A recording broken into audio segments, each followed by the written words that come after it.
नमस्कार दर्शक बंधु आपण समस्त को ओडिशा तंत्र ज्ञान को हार्दिक स्वागत। आज ये वीडियो रे तंत्र लेउटा मंत्र दबाक जाउछि जार प्रयोग अति सहज आ सरल। संपूर्ण भारत वर्ष रे विभिन्न प्रकार तंत्र चले जेमिति कि बाराटी तंत्र, मागधी तंत्र, कोलांतक तंत्र, नागा तंत्र, पैशाची तंत्र, सौरसेनी तंत्र, पूर्वी तंत्र, विंध्य तंत्र आ कामाख्या तंत्र। आंचलिक भेदरे विभिन्न अंचल विभिन्न ग्रामीण मंत्र सब भी रही। तंत्र विद्यार एमती गुप्त शक्ति भी रही जहाँकर नाम आमे जानी ना। उदाहरण काली जो साबर मंत्र देइथिली, काली साबर मंत्र थिला गोटे शब्द माउली काठ लेखा होता आपड़ जानी।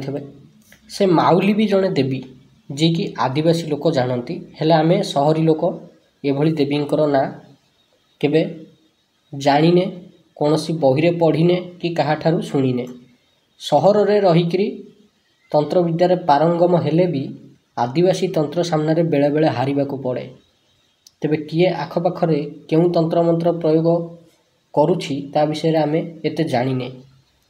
सेथिपई आमको तंत्र लेउटा विद्या जणा थिबा आवश्यक।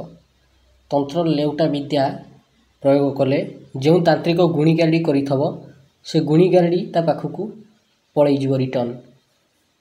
आज वीडियो रे साबर मंत्र प्रयोग देवी। मंत्र टी मु डिस्क्रिप्शन रे दे देवी।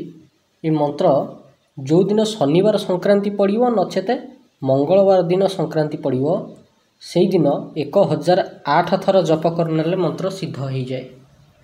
नचेते सेई दिन ठारू आरंभ करी 5 दिन भितर 1008 थर जप करनेले सिद्ध हो जाए। ये मंत्र सिद्ध करने पूर्व दिग को मुह करी बसवे। जेकोसी रंगर वस्त्र आ आसन व्यवहार कर केवल धूप दीप जलैबे। श्रीराम ठाकुर को फूल चंदन धूप दीप देकरी पूजा करेंगे। पूजा कर सारिबा परे 1008 थर मंत्र जप करेंगे। आ जप पर से फटोटी को घरे स्थापित करदे। देखंतु साबर मंत्र जेहेतु टे बड़ मंत्र तेणु ताको आपण गोटे दिन रे 1008 जप करें, 3 दिन रे करें, 5 दिन रे करें, 11 दिन रे करें, जेमिति आपणकर इच्छा। जेबे भी लागिव आपणक उपरे किंबा आपणक घर उपरे कौन सदस्यक उपरे तंत्र मंत्र प्रयोग होईची किए करदेची से भली क्षेत्र में ये मंत्र प्रयोग आपण करें। देखंतु तंत्र मंत्र प्रयोग यदि घर को हेबो तेबे से घरे प्रवेश करबा मात्रे ही मुंड भारी भारी लागिवो, अधिक टेंशन लागिवो, नर्भस लागिवो।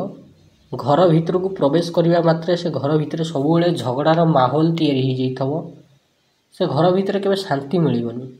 तेबे जानिबे जे से घरे तंत्र मंत्रर प्रयोग होईची बोली। केमिति से तंत्र को लेउटेइबे? शनिवार दिन नचेत मंगलवार दिन गोटे ढाल रे पानी आनिबे। सामने रे रखी पूर्व दिग को मुह करिक बसिबे। श्रीराम ठाकुरंकर जो फोटो को स्थापित करथिले तारी सामना रे धूप दीप जलैबे। मंत्र थरे कहिबे, 3 थर से ढाल पानी को फुंकिबे। पुणी थरे मंत्र कहिबे, पुणी 3 थर फुंकिबे, पुणी मंत्र कहिबे थरे 3 थर फुंकिबे। एमती आपण 3 थर मंत्र कहिबे, 9 थर से पानी की फुंकिबे। 9 थर फुंकिबा पर ही पानी अभिमंत्रित हो जिवो। से पानी को जे रोगी बा जहाँ उपर को लगुच कि तंत्र प्रयोग होईची ताकू 2.5 ढोक पीदेवे। 2.5 ढोक माने कौन? 2 ढोक पी साइला पर 2 ढोक जी फुल पानी नहीं थे तार अधा पानी शेष ढोक नहीं पीबे। या कहते 2.5 ढोक। 2.5 ढोक जल पीवा मात्रे जेते प्रकार तंत्र मंत्र अच्छी सबू तुरंत लेउटी जाए। से लोकर मुंड एकदम हल्का लगे, शरीर हल्का लगे, निद हुए भल। जहाँ भी किसी तार जीवन में दुख कष्ट अच्छी ताहा निवारित हुए। जदि कहीं तार बुद्धि बंधन कर तेबे सी खोलीज। जदि कहीं उच्चाट कर तेबे ठीक हो। जदि कहीं मन उच्चाटन करें, मन विचलित होता है तेबे भी ठीक हो। अतएव कहिया गले तंत्र मंत्र सांगे सांगे लेउटी जीव। कोठिक लेउटिकी जीव? जो तांत्रिक जो गुणिया गारिडिया प्रयोग करिछि ये तारी पाखक लेउटिकी जीव। केवल जे ता पाखक जीव सेटा नुहे जो लोक आनिकी देइछि घर भितर से लोक भी एथरे सामिल होकर भोगिब। तंत्रटा एमती काम करे। तेबे आशा करुछि आपनकु ए भिडियोटी भल लागिथिबो। मंत्रटी को मु डिस्क्रिप्शन रे देई देबी। जदि भिडियोटी भल लागिछि एई भली भिडियो देखिया पई आपण हम चैनल ओडिशा तंत्र ज्ञान को सब्सक्राइब करंतु। धन्यवाद।